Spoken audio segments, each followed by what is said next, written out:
I wish I never opened my father's box. When my father died, he left me his box. A part of me wishes he hadn't, but the truth is, I knew one day it would be mine. He always said it would be like some terrible inheritance, like a burden he'd pass down, one way or another. Even in death, he was right. Dad wasn't the kind of man you write fond eulogies about. He wasn't the kind you remembered with fond nostalgia or a soft chuckle at family gatherings. He was the kind you whispered about behind closed doors and prayed, with everything you had, that he'd change before it was too late. He had a way of looming over everything, controlling everything, our house, our lives, my childhood. And when he wasn't looming or controlling, he was watching. Everything. Always.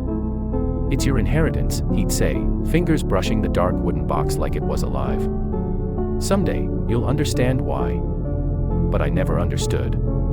Not as a kid, not as an adult. Not until the box was handed to me, cold and heavy, at the funeral home. "Leave it," my husband, Rob, said when I brought it into the house. His voice was soft, like he was worried it would break something if he spoke too loudly. "I can't," I said. "I wish I could, but it's mine."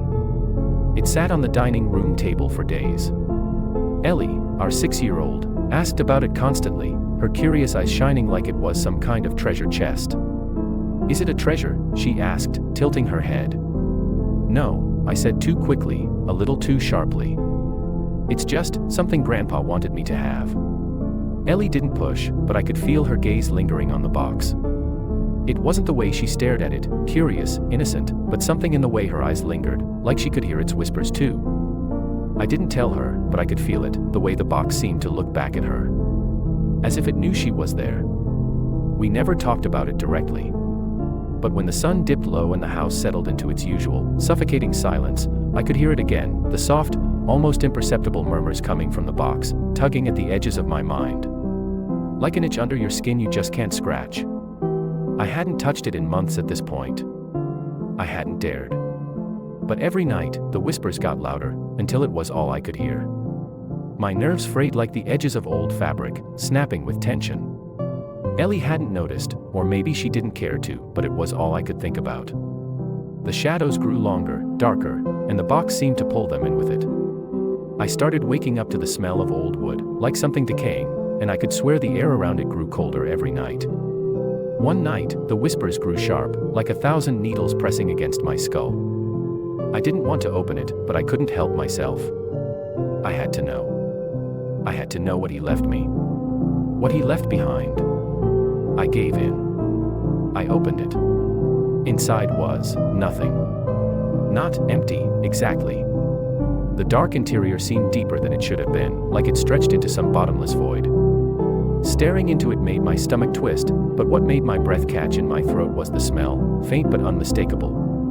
Pall Mall cigarettes. Sweat. Single malt whiskey. My father. I slammed the lid shut. But the box didn't stay quiet. And then a few days later, I saw him. Ellie woke me in the middle of the night, crying about a man in her room. "What man?" I asked, flipping on the light, my heart racing in my chest. "The pale-faced one," she whispered, her voice barely audible as she pointed to the corner. There was no one there, but as I bent down to comfort her, I caught the most subtle movement out of the corner of my eye, a figure, thin and colorless, disappearing into the hallway. Then came the faint smell of cigarettes, whiskey, and sweat. I couldn't say it out loud, but I knew. I knew who she had seen. Rob said it was just a nightmare, but Ellie wasn't the only one seeing him. The pale-faced man appeared in the hallway, at the foot of my bed, reflected in the mirror when I turned away. He wasn't just there, he lingered, his hollow eyes meeting mine, his presence prickling at something deep inside me. Something I thought I had buried long ago. I could feel it then, the shadow of something I couldn't outrun. Something I thought I had put to rest. My father's sickness. One night, when Rob was working late and Ellie was asleep, I opened the box again. I don't know what I expected, maybe to find a way to make it stop. I wanted to inspect it, see if there was something I had missed. But instead, there was something inside this time. A photo. It was me, maybe 8 or 9 years old.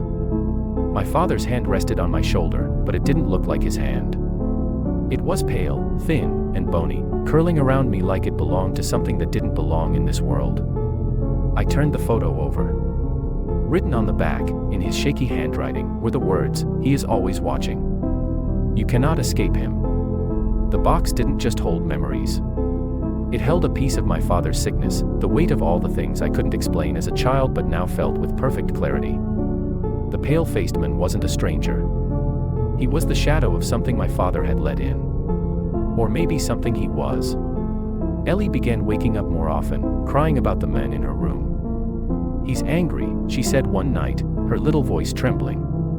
"He says I have to go with him to a secret place, so that it won't hurt." "No," I whispered, holding her tight, as the weight of the words crushed my chest. "He's lying." But I knew the truth. The box didn't just pass down, it became infected. My father's sickness had been handed to me, and now it was trying to take my daughter. That night, I carried the box to the backyard. The air was cold, and the pale-faced man was waiting, standing just beyond the tree line. His hollow eyes met mine, his mouth twitching like he was trying to smile. "You can't destroy it," he said, his voice like dry leaves scraping against the pavement. I didn't answer. Instead, I opened the box one last time. Inside, I saw every moment I'd ever buried, the times I'd convinced myself were misunderstandings or dreams. His hand on my shoulder, thigh. The silence I was told to keep. I stared at the pale-faced man, and for the first time, I didn't look away. "You're not him," I said, my voice breaking. "You're just what he made."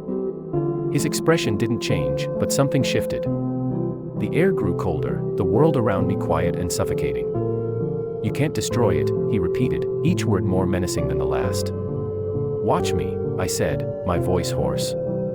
I dropped the box into the fire pit, dousing it with gasoline. The pale-faced man stepped closer, his hollow eyes wide, but I didn't care. I struck the match, and as the flames took hold of the box, I heard him speak one last time. "You can't burn it away." I looked up. He was gone. Ellie doesn't wake up crying anymore. The house feels lighter, warmer. But sometimes, late at night, I still smell the faint scent of cigarettes and whiskey mixed with sweat. It's fleeting, but enough to remind me. I know the box is gone, but I also know that its shadow will linger forever. My father's secrets didn't die with him, and his sickness isn't something you can just burn away completely. But I'll be damned if I ever let it touch her.